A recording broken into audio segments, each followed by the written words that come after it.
Magandang araw po. Ako po si Jace Alphonse F. Temesa. Kanina, habang kumakain ako ng tsokolate, ay nalagyan ng tsokolate ang sando ko. Ngayon ay ituturo ko sa inyo kung paano tanggalin ang mansa ng tsokolate sa aking sando sa pamamagitan ng paglalaba nito.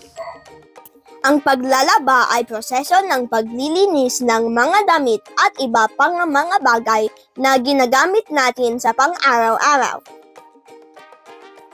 Ang mga kagamitan na kailangan natin sa pagtanggal ng mancha ng tsokolate ay batya, sabon, mainit na tubig, at malinis na tubig.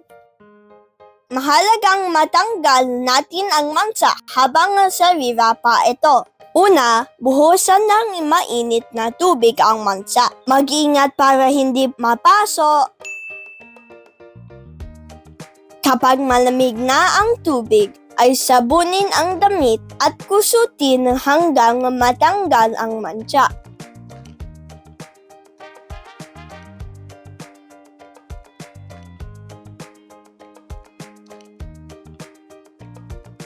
Ayan, natanggal na ang mancha ng tsokolate.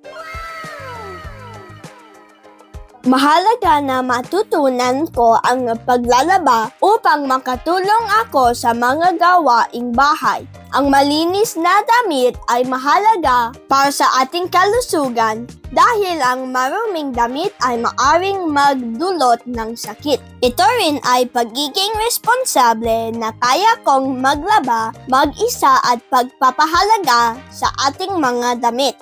Ang maipapayo ko sa mga kabataan tungkol sa kahalagahan ng paglalaba ay nagpapakita ito ng respeto sa sarili at sa ating mga damit o gamit. Ang malinis na damit ay simbolo ng malinis na katawan.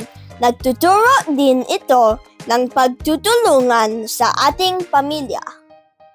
Ang maipapangako ko sa aking mga magulang ay ang pagtulong ko sa mga gawaing bahay, kagaya ng pagtutupi ng damit, paghuhugas ng plato, pagwawalis ng sahig, at pag-aayos ng higaan.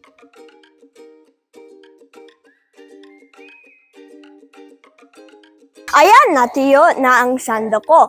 Pwede ko na ulit ito isuot sa paaralan.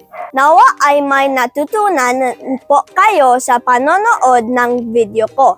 Maraming salamat po. Paalam!